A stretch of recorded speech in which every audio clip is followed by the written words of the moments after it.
Asinine Radio. This is the weekly music podcast where every week we get into a different band, different artist, and we listen to all their records, EPs, all that good stuff, and we rank them from worst to best, and we try to have a good time doing it. My name is Tyler, and way out there, hundreds of miles away, is Jeff. While you're listening, go to Spotify, Apple Podcasts, give us 5 stars. If you're watching on YouTube, smash that subscribe button. Normally we do our 6 Degrees with Tom DeLonge, but I did not do my homework this week. Did you? I did not. You did not. Okay, that's fine. I did not. But yeah, like I said, we're doing Horse the Band because it is Chain Reaction season on the pod. If you don't know what that is, Chain Reaction is a famous venue here in Orange County in Anaheim, California, and it shut down. The final show was on Friday night, and it was. I don't know if that show was wild, but the last hardcore show happened on Wednesday night, and that was supposedly or Tuesday night. No, it was Tuesday night, I think. That because we potted on Tuesday night, so it was on Tuesday night, and that we saw those videos, and that shit was wild. 18 Vision, Stick to Your Guns, wild, Beyond Repair, fucking crazy hardcore show. But yeah, Chain Reaction is now closed, opened almost 30 years ago. So RIP. I was there twice this year, and it never changed. You know, we've been going there since the early 2000s, and when I went there this year to see this couple bands, has not changed at all. But anyway, man, that last show was wild though. That last hardcore show. Yeah. We have to remember that the last hardcore show was wild. I forgot to look up the last show itself to see if there was any special guests that popped up. But the band was called Movements. They did the last 2 shows. But they're like an indie rock band. Weird. That kind of. I mean, I haven't seen any videos for myself. I'll withhold judgment until I dig a little bit further. But having Stick to Your Guns close it out with 18 Visions, that's fine. Yeah. Like that's adequate. They played there a lot. And yeah, Beyond Repair, that's essentially part of the band Throwdown. Yeah. So I mean, it's just they all played together. They came on stage at various parts for each other's sets, and that was fucking nuts. Yeah, fucking that was wild. A true throwback show. And like the fucking even the poster they did was cool. Like everything about it was just fucking cool. God, I'm really gonna miss that venue. As shitty as the venue was, the amount of great fucking bands we've seen there and how much fun we've had at that venue is just unreal. It's truly a sad moment to see this venue close, and that's why we wanted to do 3 weeks of Chain Reaction season. So 3 bands. I'm not going to spoil who the other 2 bands are, but we're also going to, on the final episode of Chain Reaction season, we're going to talk about the most memorable shows, biggest shows at Chain Reaction. So we'll break that down. We're still kind of compiling the list, but anyway, Horse the Band. This band played a lot at Chain Reaction. Yeah, I saw this band at Chain Reaction. So yeah, that's why we're doing them, because we love this band. I saw them this year, but not at Chain. I saw them at Glass House. But anyway, they got 10 records, EPs, shit like that. So we're going to rank all 10 of them. And some of this shit's bad. I'll say it. It's not bad. It's bad, dude. So what do you got for number 10? All right. So I marked these as Wikipedia had them. So Scabies, The Kangarooster, and You. I think that's their first EP, 99. Because they have like 4 different EPs and then 2 demos or 1 demo? 1 demo or 2 demos? I don't know. The first album is kind of a demo. Yeah. But I still put it as an album. So I listed it as an album. So when you hear me say that, I did list it. Scabies, A Kangarooster, and You, their first EP, 99. This is very, very rough. I didn't realize how much more like post-hardcore they sounded before they became Nintendo Core, before they became Horse the Band. They sounded like they just listened to fucking Identity Crisis or like early Thrice and was like, oh, we should do that sound. It's just a sign of the times. This was the scene at the time. I do not like their singing at all in any capacity. I don't care who's singing for them. I don't like any of their singing. It's just not good. It's just not good at all. Okay. And the synth here is just filling up space rather than it is playing something melodic. This is also sloppy, dude. This is sloppy. Dude, it's bad. Yeah, no. This, I'll just say this. This EP, The Scabies, The Kangarooster, and You, is also my number 10. I think this is garbage, man. This is garbage. Sloppy. Dude, this sounds like every band that went to our high school freshman year. Like every band that went to our high school freshman year couldn't really play in time. they were all just kind of doing their own thing in a way, and it just sounded like a jumbled mess, and that's what this sounds like. And it makes sense. 1999, these dudes are fresh out of high school. They're from Orange County. They're from Lake Forest, California. If you don't know where Lake Forest is, it is like the quieter little sister of Irvine, which even if you know what Irvine is, you understand what I'm trying to say here, because Lake Forest is just nice. Nobody knows where Lake. It's nice, but it's like nobody upper knows middle what it class, predominantly white. Very Yes. nice. And they all went to Tustin High School, like Tustin High School, baby. just like a nice high school. It's just I don't know. They went to El Toro. Oh, El Toro. Yeah, you're right. El Toro. Toro High School. Yeah, El Toro High School. Because if it would be skates or bikes or whatever, they know El Toro the stair set. You're there. right. Yes, you're right. You're correct. But People anyway, still skate the El Toro set. Like I don't understand how they haven't that fucking. it's too iconic, baby. But like I don't know. That's How crazy. nobody's gotten hurt enough to where they sue the school or the district. Or like I don't know. Put something there. Or just I don't fucking know, dude. Block it. I don't know. It's people have been skating and following that shit for decades now, and I don't understand how it still happens. But anyway, yeah, the Scabies EP, man, it's fucking bad. There's two vocalists on here. This guy Risto Mezzo, and then the OG vocalist Adam Cook. And yeah, dude, just everything about this is just not good. It's just a mess. It's a fucking mess. So, and it's only on YouTube. Did you look on Discogs how much some of this shit goes for? No, like the CDs. No, I didn't even do that. Dude, they're like burned CDs from when the band was burning these CDs. And there was, I don't know if it was this one or one of the other EPs, but one of them they only burned like 10 copies of it. So like it's really sought after among Horse the Band fans. Yeah, it's fucking wild. Which normally I would say that's stupid, but Horse the Band stuff does go for a lot of money. Yeah, their vinyl does, yeah, for sure. Huh. But anyway, what do you got for number 9? Some of this shit is so stupid. Number 9, I am a small wooden statue on a patch of crabgrass next to a dried up riverbed. Their second EP from 2001. Like, firstly, this is a massive step up from their first EP. Like in comparison, this sounds like a first record. It's the Nintendo Core Horse that we know.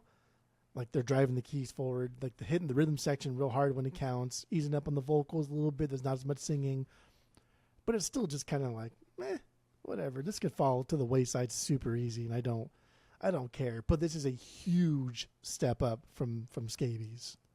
Yeah. Well, also that second EP came out after their first demo, after their first record, and that first record is my number 9. Secret Rhythm of the Universe. Unless do you have a banger or stinker off of it? I don't have a banger or stinker until we get to later on. A lot of these I don't have a banger or stinker either. But yeah, Secret Rhythm of the Universe, first album from 2001. This is so Nathan Winnecke, who's the current vocalist, has been the vocalist for most of the career. He played drums on this record, and this is the only full length with Adam Cook on vocals. And the recording's shitty, man. The recording's really shitty. But the guitarist has gotten a lot better on guitar, like significantly better on guitar. But it's a punk record. It's like it's a straight punk album. It really has no relation to anything they did later in their career at all. It doesn't even sound like Horse the Band. Yeah. And I mean, I've never heard most of this stuff. Like I've heard their 4 records. But never on like Spotify, the EPs but never or demos or first. Yeah, I have no idea. Never this. I always thought Borlax was their first record. I always thought it was too. I didn't even know that they had the Secret Rhythm of the Universe. I had no idea. Secrets. But anyway, yeah, it's not good. I have no banger or stinker. They're all kind of bad. So what do you got for number 8? It's not like terrible bad though. It's not like it's not as bad as the first EP, because that first EP was unreal. What did we do this year? bad. Oh, it's not as bad as Panic at the Disco, right? It's worse than Panic. Ooh. No, I mean, come on. I like Panic, but I know you you also do. really hated Panic. I know, and I Some really of this stuff. don't like- Some of this stuff isn't that bad. I'll get some to of it. it's Anyway, really bad. Number 8, Beautiful Songs by Men. That title's wild. The third EP, 2002. This one kind of went back in the direction of their first EP. Sounded more post-hardcore than it did the Horse sound. I think this is better than their first EP. It's just more polished. I think this could have been a really good record if they took a little bit more time with it and spent more time just going in this direction. And then I'll get into it more when I get into Secret Rhythm, because I think that's better. But yeah, Beautiful Song by Men. Glad I listened to it. Never again. Don't care. All right, my number 8 is I'm a small wooden statue on a patch of crabgrass next to a dried up riverbed. Second EP from '01. This is the Adam Cook on vocals still. Nathan moved from drums to bass. Still not vocalist yet. They got a new drummer.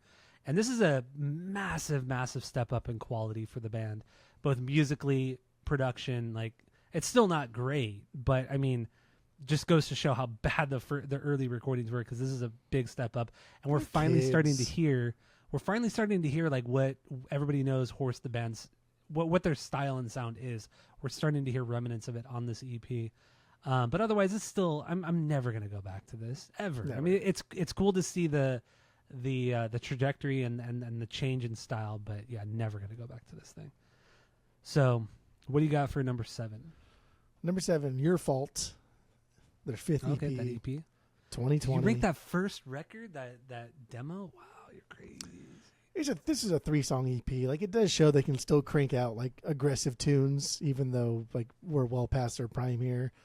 But like, come on, dude. Like, what the fuck is this, right? This is just like your stereotypical band that's going to put out a record that like scratches that nostalgia gig for 1 second, but otherwise it's completely worthless. It's completely meaningless. It's word vomit, dude. This is word vomit in musical form. There's nothing wrong with this, but it's word vomit in musical form. Your fault. I do have bangers and stickers here, but like I don't really care that much. But don't you love that title, Your Fault? I don't know. I think this band is more clever than a lot of people. I think they used to be way more clever than anybody ever imagined them being. Absolutely, but not anymore. All right, so my number 7 is Beautiful Songs by Men. Their EP from 2002. This is the last self-released EP. I think it's kind of more the same that we heard on the second EP. I'm a Small Wooden Statue. I don't really have anything on here, just outside that of that. That title's still so wild. Beautiful Songs, by Men. Just short and sweet, and just lets your imagination run wild with it, right? Perfect. You just feel so stupid saying it. It's a perfect time capsule of how childish we were in high school. I know. Yeah. Good. Beautiful Songs by Men. All right, what do you got for number 6? Secret Rhythm of the Universe. Their demo, their first record, whatever you want to call it. Yeah, that's kind of wild. I think everything you said about it, I think it's fair. I agree with all of it. I do think these songs are here. I think if they spent more time with this, and again, I go back to like the Identity Crisis kind of like comparison from Thrice. Like Identity Crisis versus like everything afterwards. That's like where this could have been. This could have been a really, really good Identity Crisis had they just spent more time with polishing it, being better at their instruments, right? Mm-hmm. You don't have to just fucking be metalcore kids and sound like shit like you're playing at the fucking school lunch in the afternoon. Spend a little more time with it. Be better at your instruments. Maybe ask your parents for some more money because you're all from Lake Forest. I know y'all got a lot of money going to El Toro High School. Mm-hmm. So, like, maybe ask your parents for some more money. I think the blueprints are fucking here for a great, great record. It's just the execution is, well, not good. It's trash. But the songs are still here. Okay. I'll never go back to this, though. Yeah, never. Yeah, never go back to I will never. I think if you look on Discogs, it shows the back cover, and it was printed out from. It even says it was printed out on Eric's computer, and it says like we recorded it at this studio, and we recorded all these songs in 2 hours, and we and we didn't even know how it sounded because the headphones didn't even work, so we didn't even know what we were playing. I just fucking love that. I fucking love it. I mean, that's exactly what this sounds like. Yeah. But it also sounds like a bunch of guys with like with a bunch of cool ideas. Like these guys are better than most metalcore bands just because they had cool, fresh, unique ideas. Yeah. They couldn't always achieve those, but at least they had them in their head. And here, like they're there, but they just couldn't. They weren't good enough yet. Yes. All right. So my number 6, Your Fault, the EP from 2020. This came out right after COVID, I think. Or right when COVID happened, it came out because friend of the pod, Mike, and I went and saw Horse the band the day after Christmas in 2019. That's when we saw them, and this record hadn't come out yet, or this EP hadn't come out yet, but they were talking about, it'll be out in a few weeks, and then, we got it. But Mike does have this on vinyl. Of course he does. He bought this on. I almost bought it on vinyl when it came out, but I'm like, I don't want to spend like $25 on a 3-song EP with shipping. It was $5. But come on, you agree? You wouldn't pay $25 or let's say $30 with shipping, but Mike did, and I was a little had some FOMO that he bought it and I didn't. But anyway, are you happy now? Yeah, I'm glad I didn't buy it. It's still cool. I mean, the songs are cool, but I get what you're saying. These guys, I mean, this is what 12 years after their last record came out, and they hadn't played shows for over 10 years at this point. So it's like I don't know. It's cool. It's fine. The cover, the Nine Inch Nails cover of March of the Pigs, it's pretty sick. It's a pretty sick song. That almost broke my top 10 Horse the Band songs, which we'll get into at the end of this episode. That was my banger off of that EP. Yeah, it's a cool cover. So, but like this is their 72 season. This is their 13. Like there's nothing inherently wrong with this, but it's fun to listen to every once in a while. It's fun to listen to every time we do Horse the Band on the pod, which is twice. This is the second time we've done this. No, but I'm saying I would do another one of these records. Oh no, we're done after this. That's okay. This is it. I'm gonna barely get through this. What the fuck are we gonna talk about? Like, every fucking song sounds the same. What are we gonna do? Yeah, I know. That was well, yeah. Writing notes for the music was kind of hard on this. At least the lyrics are better than I thought. Way better than I thought. Way better. But we'll get into the mechanical hand on the main episode, not on this. So what do you got for number 5? Go. So like our bottom half is exactly the same, just sequentially a little bit different, but really split hairs on that. So that's interesting. Number 5, Natural Death. Natural Death. I had this on vinyl. You did have this on the vinyls. Their third record, 07. This one could be a popular one for people who like metalcore, but like nothing else about metalcore. If you just want metalcore music, then like I get why this would be, because this is a popular record. It is. Yeah. This like going through the Reddit threads, a lot of people say they got into them because of Borlax, or they got into them because of Hand, but this is their favorite. And it's like, okay, I get it, right? This is them writing more straightforward metalcore sounding songs. They sound like a band that you see on a bigger stage for like, or at a later time for Sounds of the Underground or Taste of Chaos or something like that, right? They're not like the opening slot at Bamboozle playing in the fucking garden when you walk in, right? This is a better band. But they're also losing their identity here. They're becoming metalcore. And like the fucking metalcore's stupid.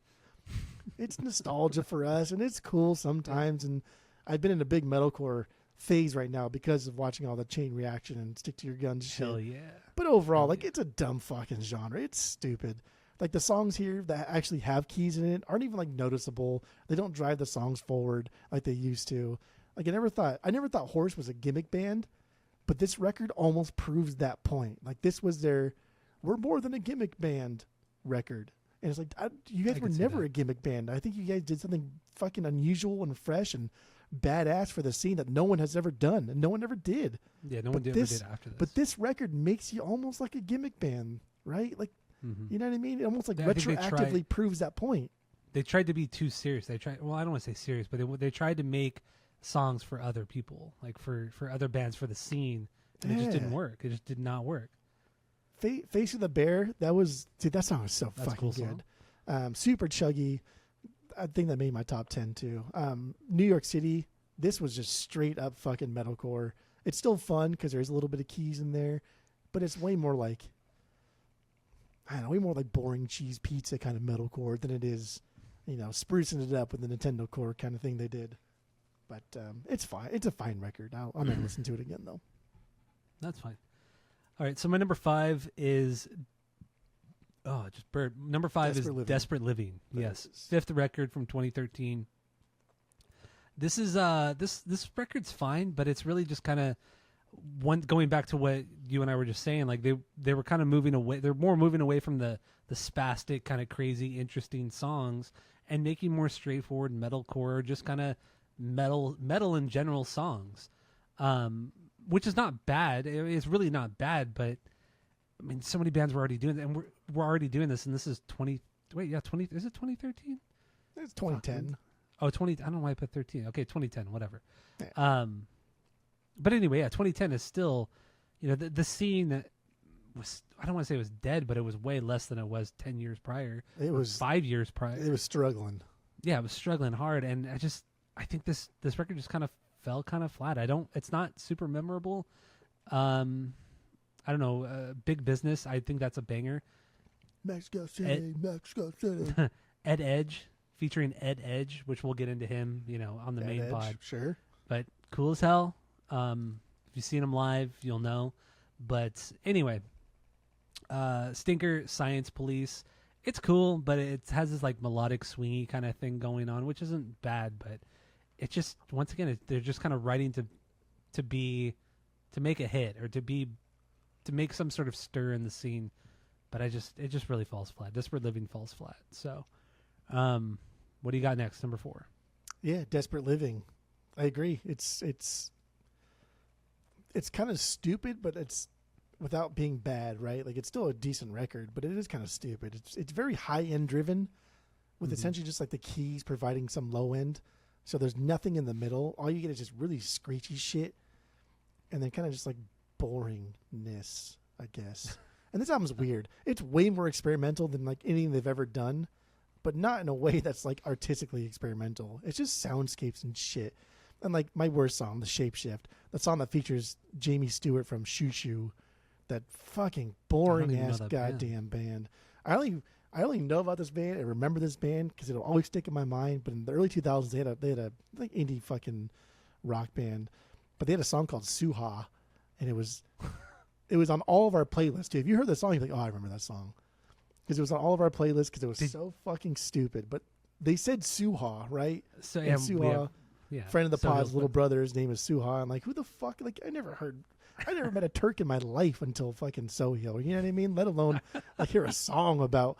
I don't think it's about Suha. Obviously, it's just I don't know if Suha means something, but to us in our friend group it was like, oh, that's my friend's little brother, and that's funny. So that's the only reason I remember this band forever. So whenever they do something or put something out, I'm like, oh, I should listen to it. But I fucking hate everything they do, and I hated that song, and I hate this song.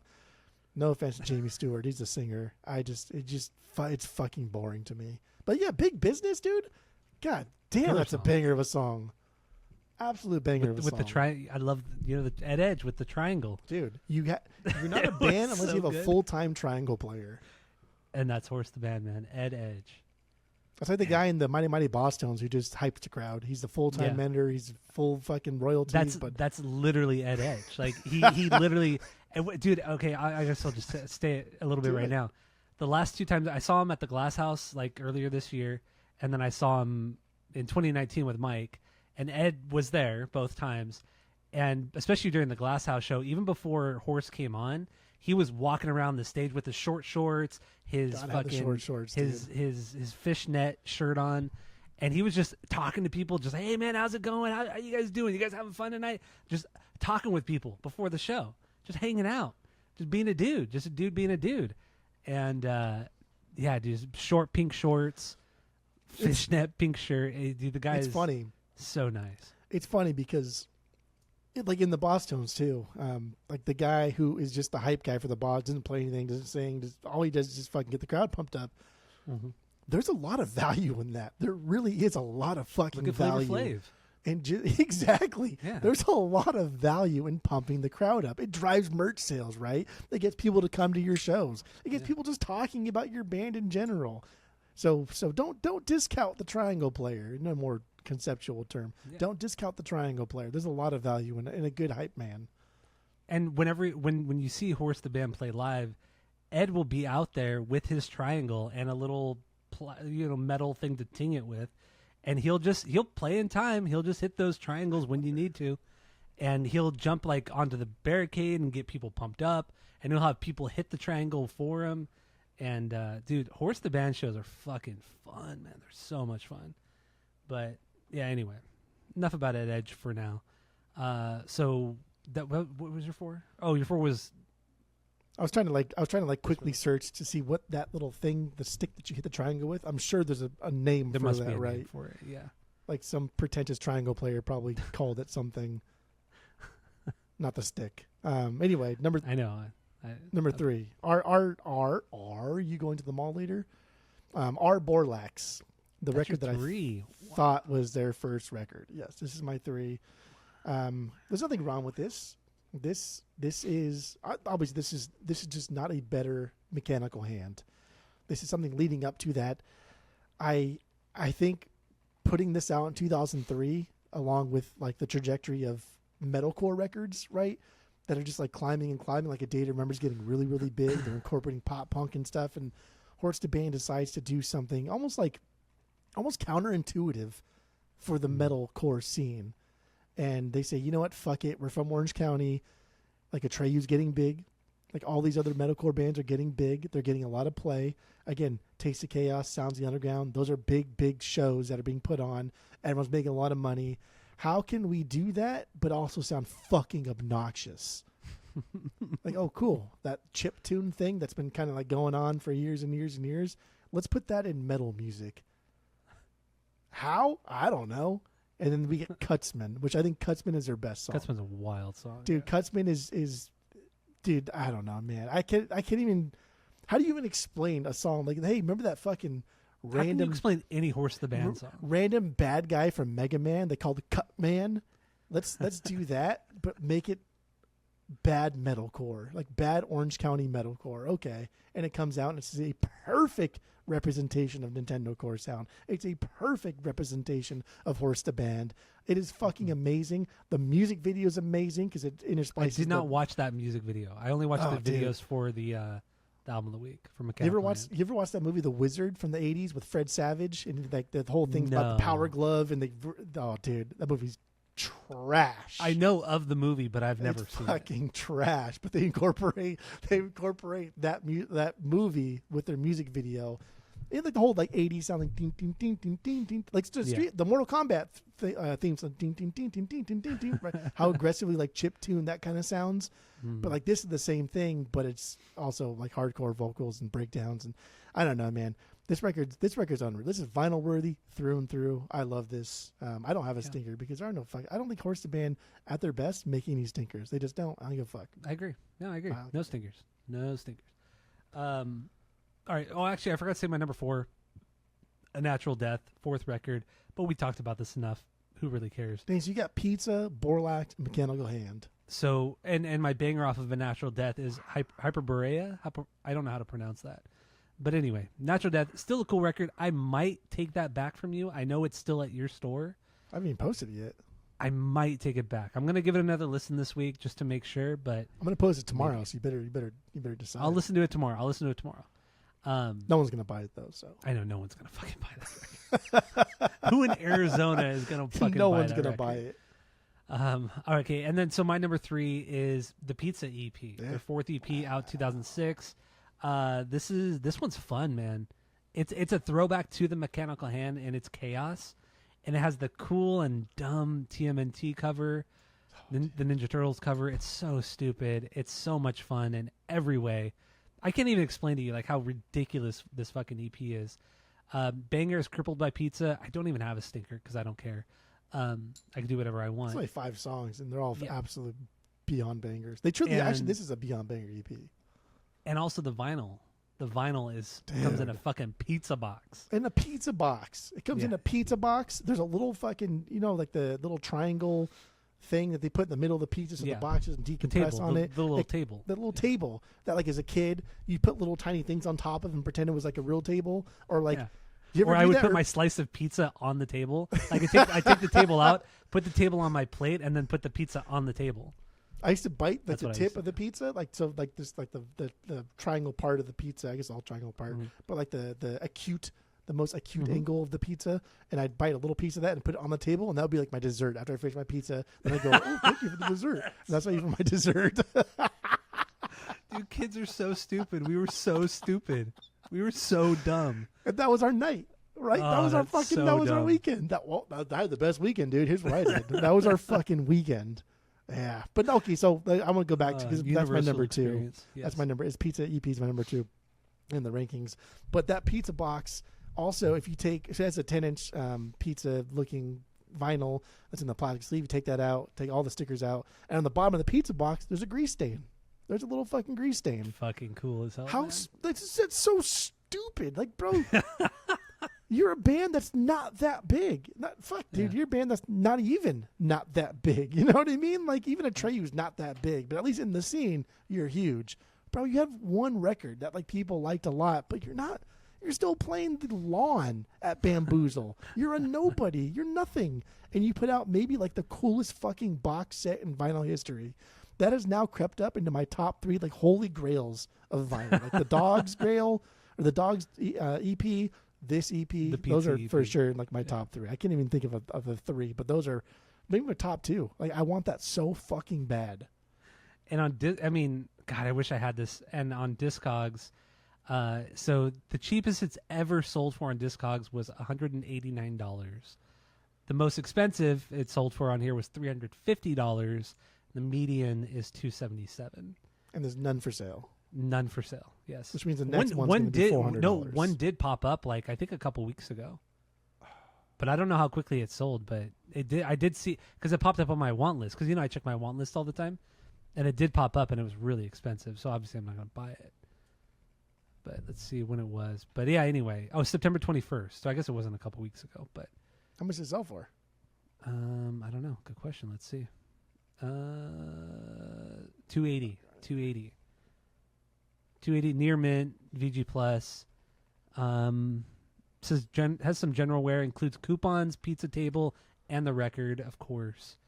It was number 539 of 550, so only 550 were pressed of this. Damn, yeah, just so cool, so sick.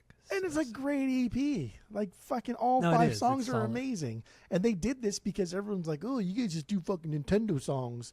Even though Mechanical Hand's not about fucking just Nintendo songs. You layman, you narbs. It's deeper than that. And so they're like, okay, fuck it. You think we only do albums about Nintendo songs? Okay, we'll show you. Let's do an album only pizza. Like literally only about pizza. And that's all this is about. And they end it with TMNT, right? That little cover song. And they end it with like the little voiceover cartoon sample where I think it's Donatello telling Michelangelo, he's like, don't do it, dude. Don't do it. And he's like, I'll do anything for a pizza. It's like, it's so stupid, but perfect. And so you and I saw, I mean, we'll get more into it, but we saw Horse the Band at Bamboozle Left in 2006, and we went to their merch table, and they had those pizza stickers, and I found like a bunch, not a bunch, but I found like 4 of those pizza stickers in my garage a couple months ago, and I gave you one of them, and it's like that big. It's like maybe it's like 8 or 9 inches. 8, yeah. It's more than 7. It's bigger than 7 inches, but okay, less than a 10. But yeah, it says Horse the Band and pizza, and it's the coolest fucking sticker. I wish I had it with me right now, otherwise I'd show it. But mine's downstairs. Yeah, man, I wish I had this. And honestly, they were probably selling this at that show in 2006. They probably were. And we just didn't care about vinyl at all, and we just, I don't know, man. I don't know. We're also too busy moshing and fucking dicking around and trying to steal things, we're just being kids. Being kids. All right, so Pizza EP, that was your number 2. So, I mean, we're good with that one. Yeah. So, Our Borlax is my number 2, second record out. And Cutsman, banger on here. This record is just chaos. It's aggression. It's what we know and love from Horse the Band. Like, if you've heard the Mechanical Hand, you've heard this record. It's a little bit more raw sounding. It's out of fucking control. I would love to have this on vinyl, but it's never been pressed. I know people have been wanting this to get pressed because, Mechanical Hand got that 20th anniversary repress. That was on Record Store Day too, wasn't it? Yeah, it was. Yeah, that was an RSD. Like, what the fuck? It That's what RSD RSD should be, though. Like, stuff like this. And then A Natural Death came out like a year later, and people were like, where's Our Borlax? Like, what's going on, guys? Where's Our Borlax? Fans want it. They want Our Borlax on vinyl. I want it on vinyl. I love that title. It sounds disgusting, but I love that title. What the fuck is even Our Borlax? I tried to look it up. I just found one video on YouTube of some guy watching a video of Pokemon and Snorlax, and his roommates like, that's not Snorlax, that's Borlax. I think Borlax comes from Donkey Kong Country, if I'm not mistaken. I think it's from Donkey Kong Country 2. I think it was. Or there's something you're like the DK master, huh? Me. I hate those games. I don't know. I guess I'll have to look it up later, but I swear it's Borlax comes from that. I don't know. I'm not going to look into it right now. Who cares? I'm sure we'll hear about Skip from Skip. Oh, how you fucking guys not know what fucking Borlax is? This band is too hyper local for Skip. Skip's going to hate this. If he's not, he hates metalcore for sure. He's not going to like this. If he's heard this band, he hates it. If he's heard this band, he hates it. And if he listens to it the first time, he's going to say, well, so and so was doing this before this. So and so was doing this part and this doing Nintendo core. It's like, but who cares? I don't think anybody did before them, though. I don't think bands so that did it around the same time, so. but no one did metalcore, hardcore mixed with like chiptune. Just nobody did. It's true. I just want to fucking harass Skip. Yeah, cyberbully. Yeah, cyberbully. That's all I want to do is just cyberbully the guy. So anyway, the Mechanical Hand is our favorite record from this band, Horse the Band, and we're gonna get into that. We're gonna break down the music, lyrics, how it was made, everything in between. And it's going to be good. It's going to be good. So go listen to that episode. Don't whine to us on this episode and say, well, you talking about the Mechanical Hand? Fuck you. Go listen to the main episode. I don't care. You suck. So thank you all for listening. And that's it. That's all.